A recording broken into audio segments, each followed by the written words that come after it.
오순절날 강력한 성령의 임재가 있었죠. 급하고 강한 바람 같은 소리와 불꽃 같은 임재로 함께 해주셨어요. 그 순간 성령의 말하게 하심을 따라서 각자 다른 언어로 한 번도 배워본 적이 없는, 들어본 적이 없는 이상한 언어들로 말을 하기 시작했습니다. 너무나도 놀랍고 신비한 일이죠. 듣도 보도 못한 일이에요. 경험과 상식을 초월한 일을 경험하고 만나게 되니까 이게 도대체 어찌 된 영문인지 알 수가 없는 거예요. 이게 도대체 무슨 일이냐? 왜 이런 일이 벌어지는 거냐? 누구도 설명할 수가 없는 거예요. 때문에 어떤 사람들은 술 취해서 저런다고, 제정신이 아니라서 저러는 거라고 비아냥거리기도 했습니다. 그 순간 베드로가 일어나서 이게 어찌된 영문인지 설명하기 시작해요. 그게 오늘 본문 14절에서 15절이에요. 오늘 본문을 너무 길게 읽으셔서 아이고야, 난 뭐를 읽었는지 모르겠다 싶을지도 모르겠어요. 14절 15절 베드로가 11 사도와 함께 서서 소리를 높여 이르되 유대인들과 예루살렘에 사는 모든 사람들아, 이 일을 너희로 알게 할 것이니 내 말에 귀를 기울이라.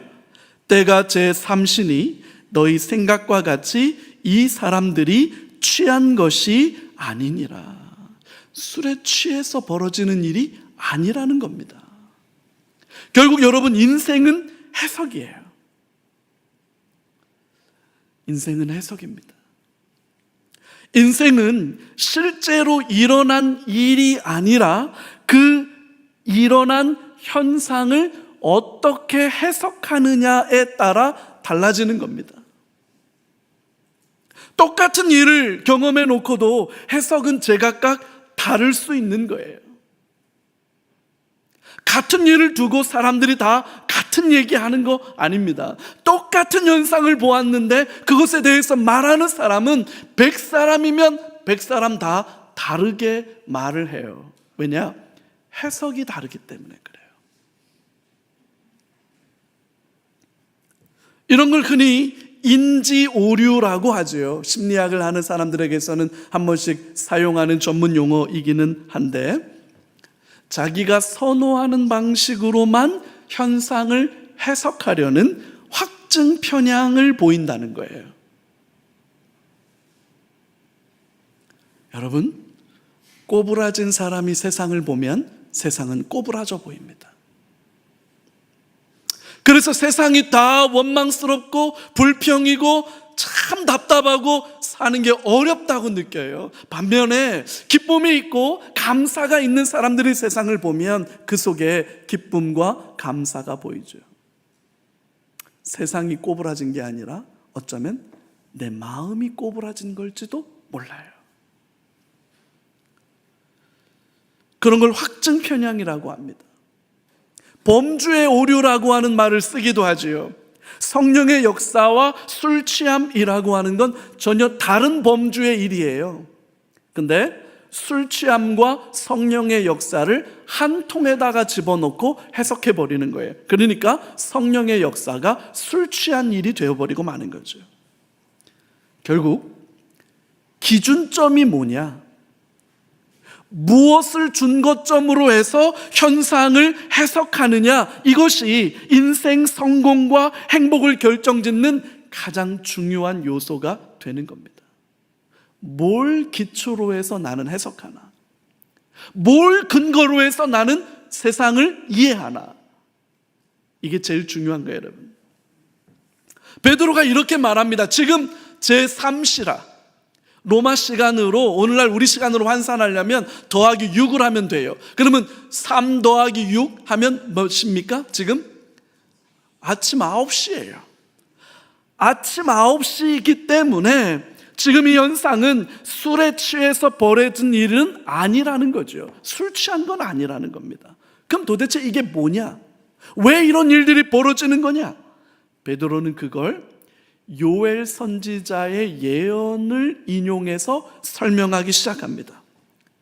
하나님이 말씀하시기를 말세에 내가 내 영을 모든 육체에게 부어주리니 너희 자녀들은 예언할 것이요 너희 젊은이들은 환상을 보고 너희 늙은이들은 꿈을 꾸리라.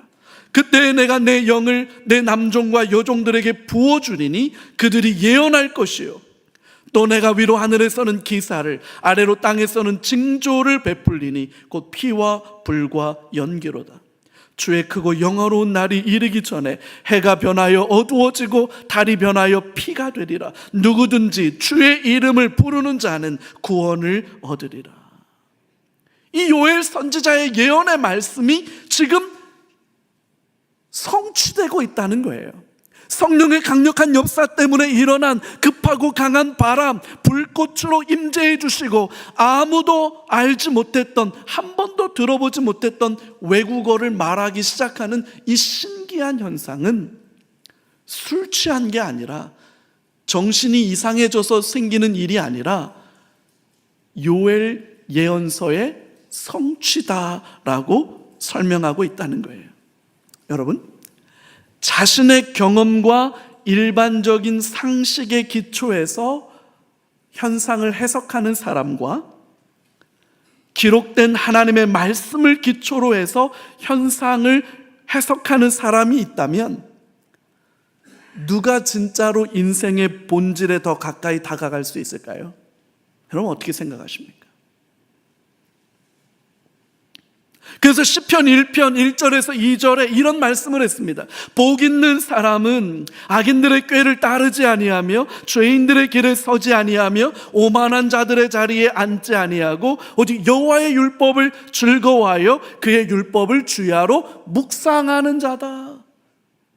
복 있는 사람, 정말로 행복하고 인생의 의미와 인생의 가치와 인생의 목적을 아는, 인생에 성공하는 사람이 누구냐?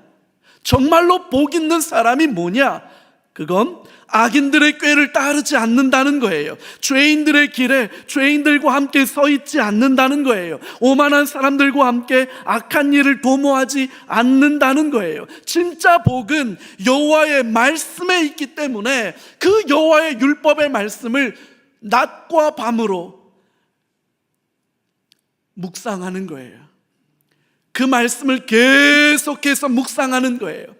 말씀이 나를 채우는 거예요. 말씀이 나를 사로잡는 거예요. 말씀으로 충만해지는 거예요. 그래야 내 삶에 경험되어지는 일들을 말씀으로 해석하고 이해할 수 있는 힘과 능력이 길러지는 거예요. 말씀이 나에게 채워지지 않으면 우리는 나의 경험으로만 현상을 해석하려고 하는 확증 편향에 붙잡힙니다. 기록된 하나님의 말씀이 나를 충만하게 지배하지 않고 나의 삶에 충만하게 채워지지 않으면 세상 사람들이 말하는 악한 꾀, 죄인들의 길, 오만한 자들의 그 오만한 도모가 내 삶에 들어와요. 그래서 여러분, 신문 읽고 뉴스 보는 시간보다 하나님의 말씀을 묵상하는 시간이 더 충분히 있어야만 세상 돌아가는 이치를 말씀으로 깨닫게 되는 겁니다. 여호와의 말씀이 내 삶에 채워 있어야 세상에 가치 판단이 필요한 영역에서, 옳고 그름을 분별해야 되는 영역에서 삶의 지혜와 삶의 은혜가 임하는 데가 어디냐라고 하는 걸 여러분 분별할 수 있는 거예요. 그거 다 놓아버리니까 여러분 민주당이 잘합니까? 국민의힘이 잘합니까?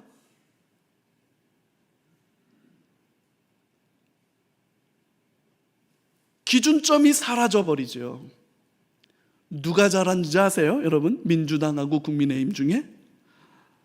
우리 편이 잘하지요. 우리 편이 하는 건 다 옳다고 생각해요. 그리고 저쪽 편이 하는 건 다 틀렸다고 말하는 거예요. 그런 걸 확증 편향이라고 하는 거예요, 여러분.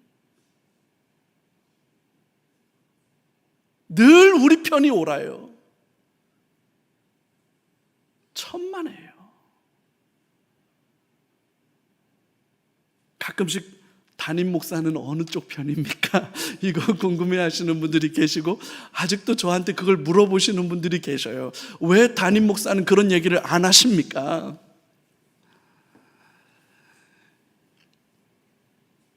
여러분, 저는 하나님 편입니다. 옳고 그름을 분별하는 기준은 내가 내 정치적 지향과 내 소신이 어디에 있느냐에 따라 결정되면, 그러면 여러분 소 꼬랑댕이 보고 밭 가는 거예요. 그러면 갈짓자로 가는 거예요. 영원히 변하지 않는 진리의 말씀이 저와 여러분들의 기준이 될 때 우리는 똑바로 걸어가게 되는 겁니다. 말씀이 우리 안에 충만해져야, 말씀이 우리의 삶을 채워야, 말씀이 우리의 삶을 이끌어가야 우리의 삶이 기준 잡는 거예요. 여러분, 매일 성경 꼭 사셔요. 성경 읽고 성경 묵상하고 성경의 말씀이 저와 여러분들의 삶에 채워지는 것이 그 무엇보다도 필요한 일인 줄로 확신합니다. 그래서 디모데후서 3장 16절 여러분 같이 한번 읽어요. 모든 성경은 하나님의 감동으로 된 것으로 교훈과 책망과 바르게 함과 의로 교육하기에 유익하니. 할렐루야. 모든 성경은 하나님의 감동으로 됐다. 이 감동이라는 표현과 성령이라는 표현은 맞닿아 있는 표현이에요. 성령은 말씀의 영이시지요. 성령의 역사는 기록된 하나님의 말씀으로 나타나는 거예요. 말씀이 채워져야 말씀으로 인생을 해석할 수 있게 돼요. 말씀으로 인생을 해석하지 않으면 꽝 잡는 게 매죠. 부자 되는 길이 진리가 되어버려요. 성도들마저도 그 길에 서면 우리는 오만한 자들의 자리에 함께 앉아있는 것과 똑같은 꼴이 되는 거예요. 네, 여러분, 오늘 이 본문의 말씀 속에 주목해서 봐야 되는 게 하나 있어요. 여러분, 베드로가 지금, 우리 베드로가 달라졌어요. 베드로가 달라졌어요. 지금 나를 따라오라, 내가 너로 사람을 낚는 어부가 되게 하리라, 이 약속 붙잡고 예수님을 따라 나섰죠. 예수님께서 가장 아끼던 수제자였지만 베드로는 허점투성이였습니다.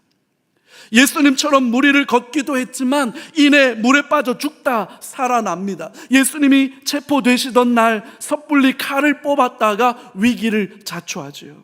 모두가 다 주를 버릴지라도 나는 절대로 주님을 떠나지 않겠습니다, 호언장담을 했지만 예수님을 3번이나 부인하고 저주하기까지 했습니다. 이뿐만이 아니죠.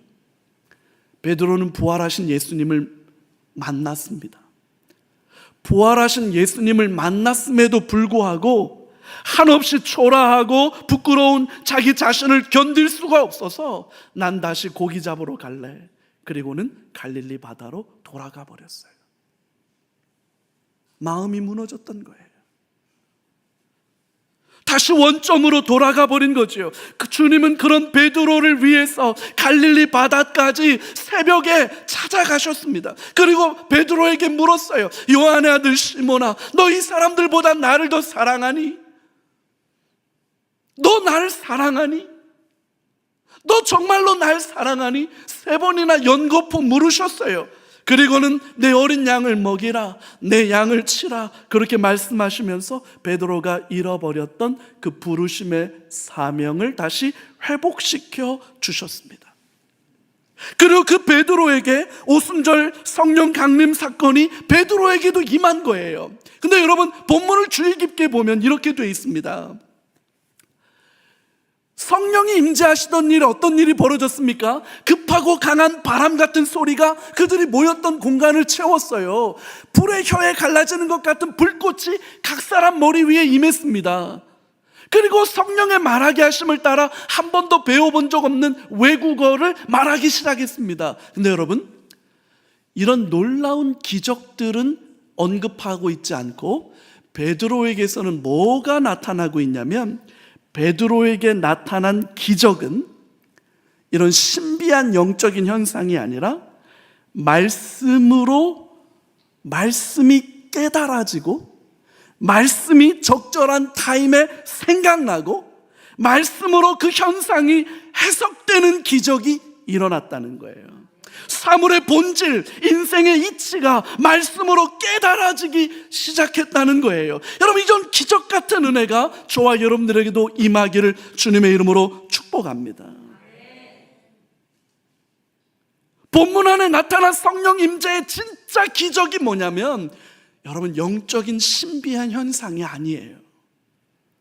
성령이 임하셔서 나타난 첫 번째 가장 강력한 기적은 구약 성경 말씀의 기초에서 이 현상이 이해되고 깨달아지고 해석되기 시작했다는 거예요. 기록된 말씀으로 인생이 이해되고, 기록된 말씀으로 인생이 깨달아지고, 기록된 말씀으로 내 삶이 해석되고 적용될 수 있는 은혜.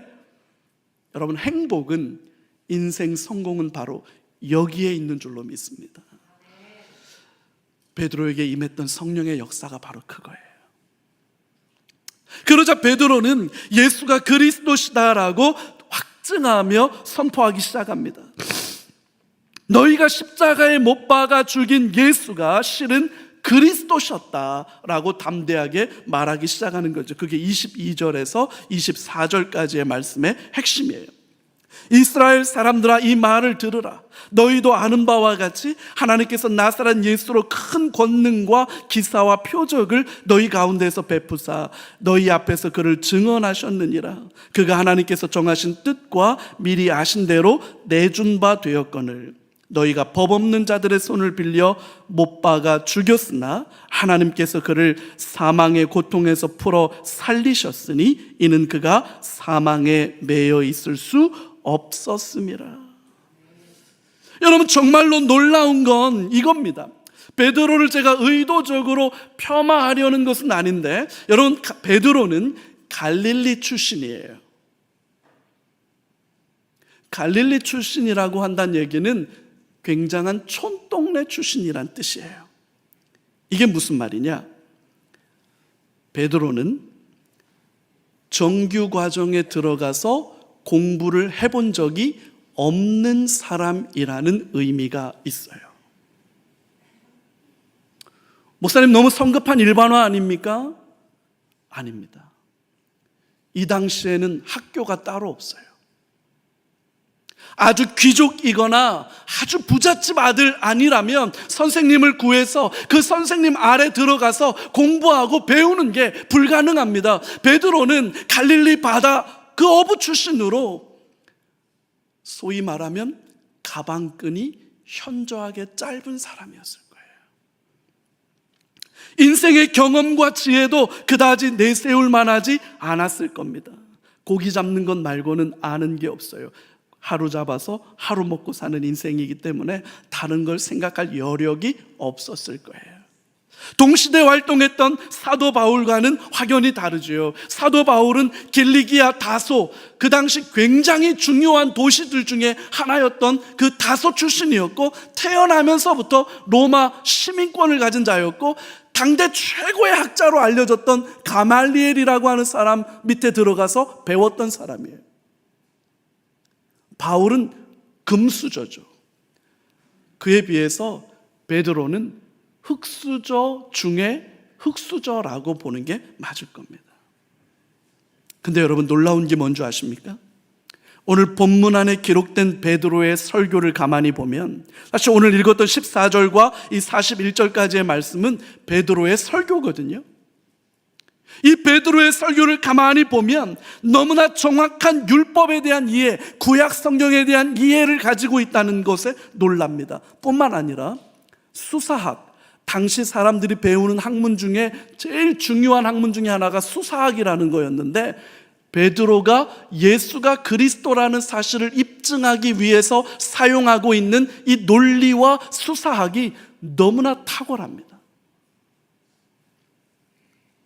한 번도 배워본 적이 없는데, 학교에 들어가서 정식으로 배워본 적이 없는데, 가방끈이 짧은데, 촌동네 사람이라서 그냥 고기 잡는 것 말고는 아는 게 별로 없는 인생의 경험과 지혜라고 내세울 게 별로 없는데, 지금 이 베드로의 설교를 가만히 보면 바울 쌈 싸먹어도 될 만큼 탁월한 구약에 대한 이해와 한 번도 배워본 적이 없는 수사학에 대한 안목이 나타나고 있다는 거예요. 이게 도대체 어찌된 일이냐는 거예요. 성령의 임재와 함께 나타난 신비한 현상에서 출발해서 예수가 그리스도라는 점을 확증하기 시작합니다. 베드로는 기적이 아니라 예수님을 주목하고 있어요. 당시 예수님께서 십자가에 달려 죽으셨다는 건 누구도 부정할 수 없는 사실, 팩트입니다. 왜요? 불과 2달도 채 전에 예수가 죽었다는 걸 직접 경험했잖아요. 예루살렘 사람들은 자기네가 죽였으니까, 불과 오순절밖에 안 됐으니까 한 2달도 안 된 거예요. 거기서부터 출발합니다. 예수가 죽었다는 건 아무도 반박할 수 없는 팩트 맞지? 맞아요. 자, 그러면 그 다음 논증이 뭐냐면, 자, 그러면 그 죽은 예수의 시신은 어디에 있냐는 겁니다. 그 예수의 시신은 어떻게 됐냐는 겁니다. 예수는 죽었으나 썩지 않고 다시 부활하셨다는 걸 시편, 다윗의 시편을 가지고 논증하기 시작합니다. 주의 거룩한 자로 썩음을 당하지 않게 하셨나이다 라고 하는 그 말씀을 인용하면서, 예수가 사실은 그건 다윗은 이미 썩어서 그 묘가 우리들 중에 있지 않느냐, 다윗은 썩었다. 그러면 다윗이 말하는 썩음을 당하지 않는 자가 누구를 가리키는 거냐? 그게 바로 메시아를 가리키는 건데, 바로 예수가 죽었으나 부활하셔서 우리들 중에 그 시신이 없지 않느냐.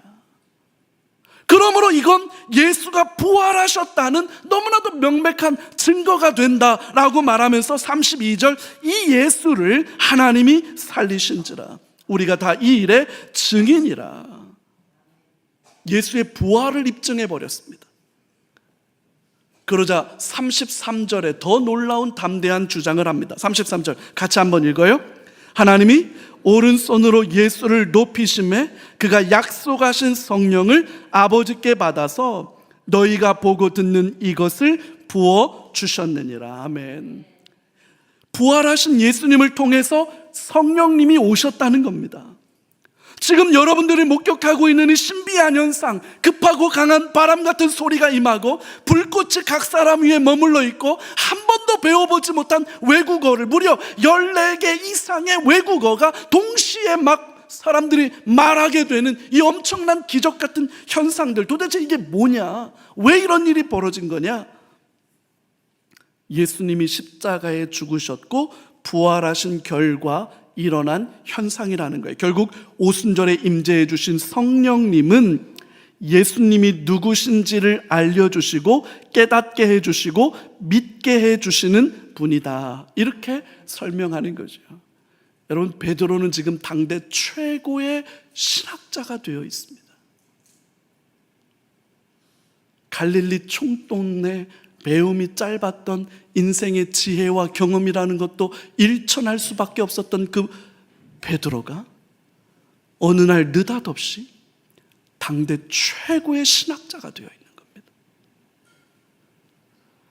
그러면서 베드로는 성령을 이렇게 소개합니다. 성령은 스스로가 주인공이 아니시라는 거예요. 성령은 주인공이 아니시고 진짜 주인공은 예수님이시라는 거죠. 성령님은 그 예수님을 알게 해주시는 분이다 라고 소개하는 겁니다. 오순절 성령의 임재를 통해 시작된 교회, 이 지금 막 교회가 시작되는 장면인데, 교회의 진짜 주인은 예수 그리스도시라는 거예요.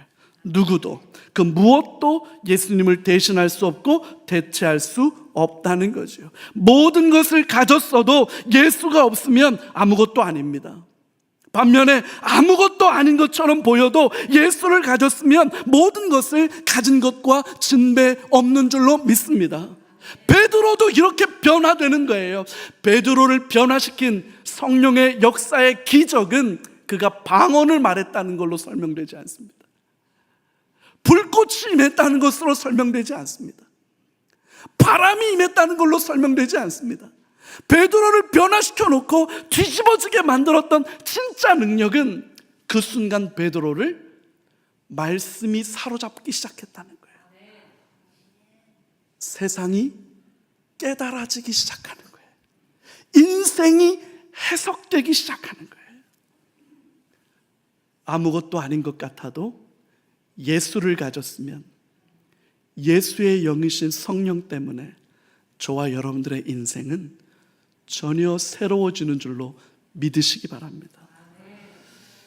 결국 화려한 건물, 멋진 찬양팀, 사람들의 필요를 채워주는 다양한 프로그램, 여러분 이런 것들도 중요하죠. 그러나 이 모든 것들보다 예수님을 아는 것, 그 예수님을 사랑하는 것, 그리고 그 예수님을 더 온전히 누리는 것과는 비교할 수 없고 바꿀 수 없는 줄로 믿습니다. 이걸 깨달은 바울이 빌립보서 3장 7절에서 8절에 이렇게 말했습니다. 같이 한번 읽을까요? 그러나 무엇이든지 내게 유익하던 것을 내가 그리스도를 위하여 해로 여길 뿐더러 또한 모든 것을 해로 여김은 내 주 예수 아는 지식이 가장 고상하기 때문이라. 내가 그를 위하여 모든 것을 잃어버리고 배설물로 여김은 그리스도를 얻고 그 안에서 발견되려 합니다. 할렐루야. 예수를 알기 위해서 나는 세상의 그 어떤 것도 과감하게 포기하고 버릴 준비가 되어 있다는 거예요. 왜? 예수를 알고 싶어서, 예수를 누리고 싶어서.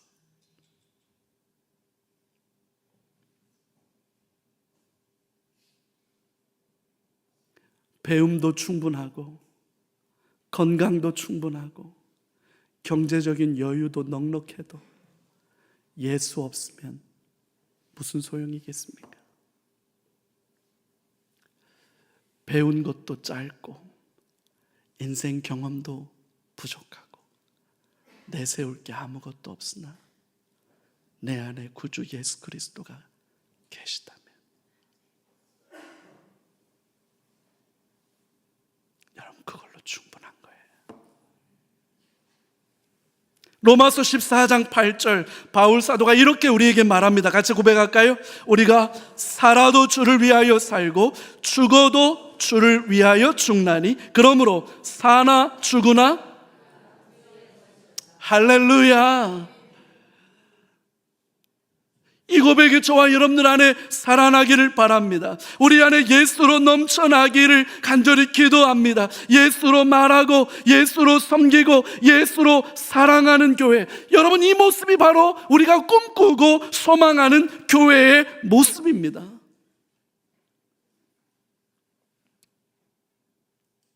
다른 건 다 가지고 있지만 예수가 없는 교회들이 많아요.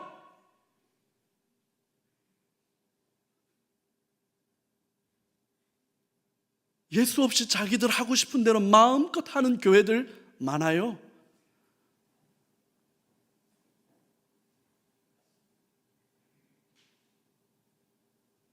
수원 시내에만 교회가 700개, 800개 있답니다.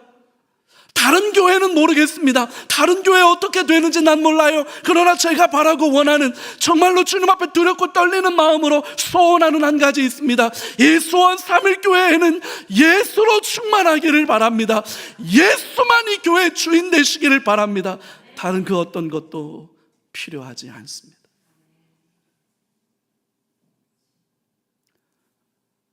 교회를 놓고 이러쿵저러쿵 말들 너무 많이 해요.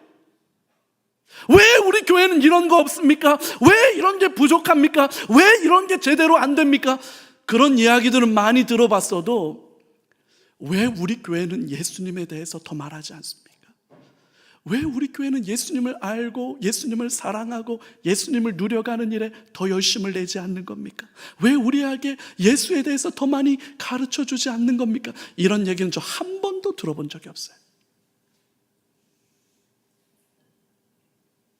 단 한 번도 없어요. 단 한 번도.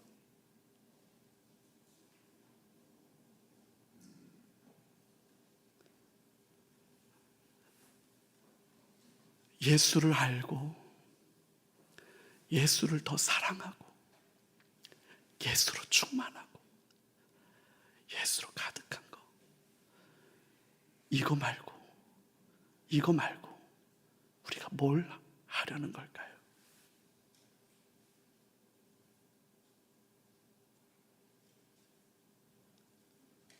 난 우리 교회가 이 예수를 알고 이 예수를 사랑하고 이 예수님과 함께 동행하는 예수 공동체 되기를 기도합니다. 그걸 가능케 하는 분이 바로 성령이에요. 그래서 성령은 예수의 영이라 하는 거예요. 성령이 충만하게 임하시고 성령이 역사할 때 비로소 이게 가능해져요. 베드로의 설교를 듣고 나서 사람들이 형제들아 우리가 어찌할꼬? 형제들아 우리가 어찌할꼬? 베드로의 설교를 들은 사람들의 반응이었어요. 37절과 38절이에요. 우리 같이 한번 읽어볼까요? 37절. 그들이 이 말을 듣고 마음에 찔려 베드로와 다른 사도들에게 물어 이르되 형제들아 우리가 어찌할꼬 하거늘 베드로가 이르되 너희가 회개하여 각각 예수 그리스도의 이름으로 세례를 받고 죄 사함을 받으라. 그리하면 성령의 선물을 받으리라. 아멘. 베드로는 이렇게 말했어요. 너희가 예수를 죽인 거야. 대단하지요. 너희가 예수를 죽인 거야. 사람들의 마음이 그 얘기를 들으니까 마음이 확 찔리는 거잖아요. 근데 하나님께서 살리셨어. 하나님께서 다시 살리셔서 예수님은 모든 사람들의 주가 되셨고 그리스도가 되시고 메시아가 되셨다는 게 확증되었어. 이게 베드로 설교의 핵심이에요. 굉장하죠. 이 짧은 메시지로 예수가 그리스도시고 부활하셨고 성령은 그것 때문에 오셨다는 이 놀라운 신학 주제를 이 짧은 설교로 너무나 아름답게 선포했어요. 결국 사람들은 예수님을 몰라보고 십자가에 못 박아 죽인 게 되는 겁니다. 형제들아 우리가 어찌할꼬? 어떻게 하면 좋냐? 큰일 났다. 몰라서 그랬는데, 미련해서 그랬는데, 고집 부리느라 그랬는데 어떻게 하면 좋으냐? 어찌할꼬? 탄식합니다. 죄인된 인간이 마주하는 깊은 절망과 탄식이죠. 이와 같은 절망과 탄식이 터져 나와야 비로소 회개가 가능한 겁니다. 용서해 주십시오 하나님. 어떻게 하면 좋습니까? 어떻게 하면 좋습니까 하나님? 회개는 거기에서 오는 거예요. 이런 회개가 있어야 골고다 언덕 위에 세워진 예수의 십자가는 구원의 소망이 되는 거예요. 어떻게 하면 좋지? 이제 나 어떻게 하면 좋지? 이렇게 무너지고 이렇게 악하고 이렇게 연약하고 이렇게 미련한데 나 어떻게 하면 좋지? 그런 깊은 탄식 속에 있는 사람들에게 비로소 예수의 십자가가 구원인 거예요. 이렇게 십자가를 붙잡아야만 진실한 신앙 고백이 가능해지는 겁니다. 이 진실한 신앙 고백이 있어야만 세례가 가능한 거예요. 세례를 받아야만 교회와 성도가 되는 거예요. 여러분, 이게 우리 기독교 신앙의 정수입니다.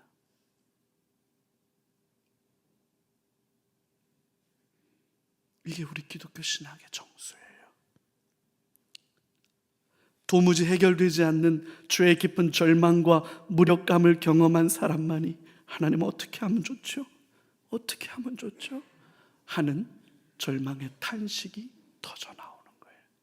그 깊은 죄의 자각이 있어야 회개도 있고 그 회개가 인격적으로 예수님을 만나는 회심 사건, 성령을 경험하는 사건이 되는 거예요. 근데 여러분, 오늘날 우리는 이 중요한 걸 잃어버리고 있는 건 아닌가 하는 두려움이 제 안에 있어요. 깊은 죄의 절망과 회개가 없이 너무나도 쉽게 은혜를 말하고 소망을 말하고 기쁨과 평안을 말합니다. 죄의 탄식이 사라진 자리에 싸구려 가짜 복음이 넘쳐나고 있는 건 아닌가라고 하는 두려움이 있어요. 회개라는 말이 강단에서 점점 사라져가고 있습니다. 죄의 절망과 탄식이 성도들의 기도에서 사라져가고 있습니다. 제가 우리 교육자들하고 회의할 때마다 한 번씩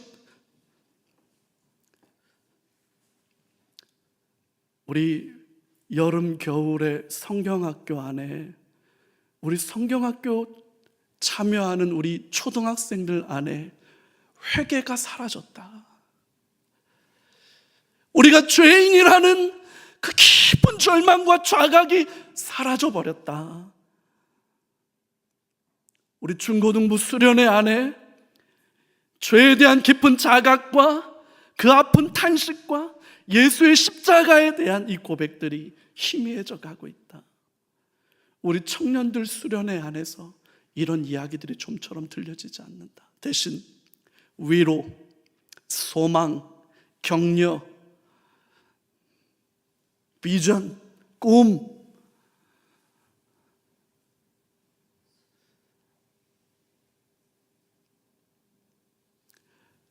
죄의 골짜기를 통과하지 않고 어떻게 예수의 십자가가 구원일 수 있죠? 깊은 죄의 좌절과 절망이 없는데 왜 복음이 기쁜 겁니까? 복음이 기쁜 이유가 도대체 뭡니까? 달란트 때문입니까? 달란트로 살 수 있는 떡볶이들 때문입니까? 간식 때문입니까? 연예인들, 셀럽들이 나와서 그럴듯하게 보여주는 어떠함들 때문입니까? 복음이 기쁜 이유가 도대체 뭡니까? 전 모르겠습니다. 어디가 기쁜지도 모르겠습니다. 왜 기쁜지도 모르겠습니다.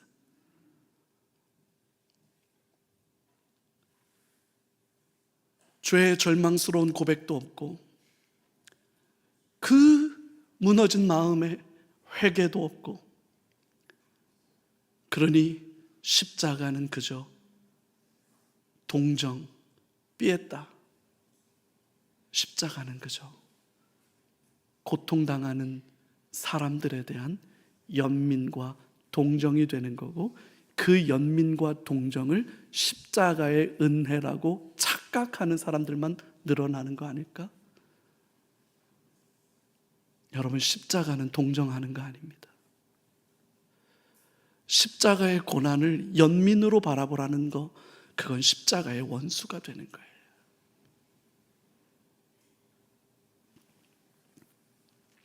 회심과 중생과 거듭남이라는 말들은 좀처럼 대화의 주제가 되지 못합니다. 그러니까 복음이 더 이상 기쁘지도 않고 감격스럽지도 않죠. 복음이 기쁘지도 않고 감격스럽지도 않으면 복음의 증인된 삶은 무력해지고 성령의 강력한 역사와 기적은 경험되지 않는 겁니다. 복음이 너무나 단순하고 쉽게 소비되는 인스턴트 식품이나 쇼츠나 릴스처럼 되고 있는 것 아닌가라는 두려움이 제 안에 있습니다. 반면에 진짜 복음, 죄의 깊은 절망과 탄식이 있고 진정한 회개가 있고 예수님을 향한 온전한 믿음의 고백이 있고 성령의 역사가 임할 때 한날에 무려 3,000이 넘는 사람들이 회개하고 세례받고 주님께로 돌아오는 기적이 일어났다고 본문은 기록하고 있습니다. 신비한 영적 체험이나 기적이 아닙니다. 방언이 아닙니다. 예수님에 대한 온전한 믿음, 구원 얻는 믿음을 가능하게 하는 성령의 역사, 이것이 오늘 우리 교회에 반드시 시급하게 다시 회복되어져야만 하는 은혜가 아닌가. 사도행전을 보면서 이 마음을 갖지 않을 수가 없습니다.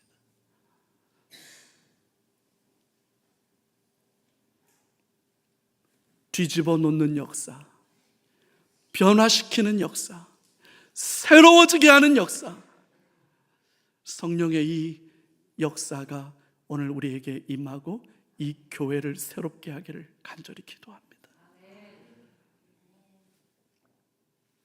지난주에 우리는 전도 대상자들을 작정했습니다. 기도하면서 마음에 품었습니다. 그 품은 영혼들을 위해서 우리 날마다 기도할 겁니다. 기도의 자리에 일부러라도 시간을 내고 마음을 내어서 기도의 자리에 나아가 하나님이 영혼 구원 얻게 해주십시오. 하나님이 영혼의 마음을 열어주십시오. 귀를 열어주십시오. 기회와 아버지 여건이 열려지게 해주십시오. 우리 기도할 겁니다. 내가 아니라 성령께서, 나의 열심과 노력이 아니라 복음의 능력이 구원하시는 진짜 힘이기 때문에 우리는 기도의 자리로 나아갈 겁니다.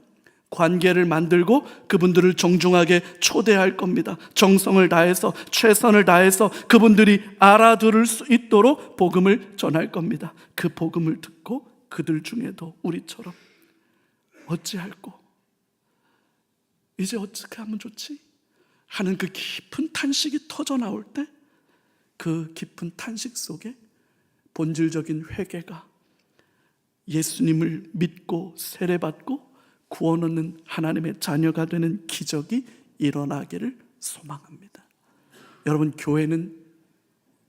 교회의 본질은 여기에 있어요. 이거 하려고 목사도 있는 거예요. 이거 하려고 목자도 있는 거예요. 이거 하려고 한수 집사, 권사, 장로 있는 거예요. 이거 하려고 재정도 있는 거예요. 이거 하려고 식당도 있는 거예요. 이거 하려고 사무실 있는 거예요. 이거 하려고 부교육자 있는 거예요.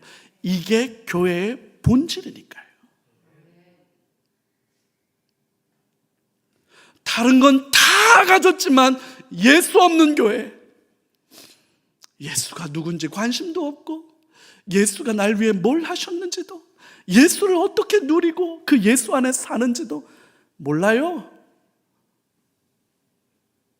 관심이 없지.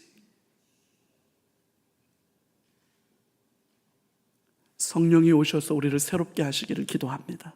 성령이 오셔서 우리를 뒤집어 주시기를 사모합니다. 성령이 오시면 예수의 영이신 성령께서 우리를 예수를 알게 하시고, 예수를 기억나게 하시고, 예수를 누리게 하시고, 예수를 사랑하게 하실 줄로 믿습니다.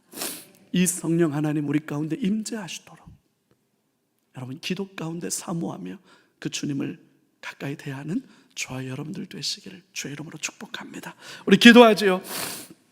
우리 같이 한번 이 세 가지 기도 제목 선포하고 기도의 자리로 나아가겠습니다. 첫 번째 같이 할까요? 성경 말씀이 내 삶의 기준과 원칙이 되게 해 주옵소서. 아멘. 두 번째요, 성령의 능력으로 예수님을 더 깊이 알고 사랑하게 해 주옵소서. 아멘. 세 번째요, 기도로 품은 전도 대상자에게 온전한 믿음, 구원 얻는 믿음을 허락해 주옵소서. 아멘. 우리 기도 제목 붙들고 같이 기도의 자리로 나아가겠습니다. 살아계신 하나님 아버지 감사합니다. 오늘 우리에게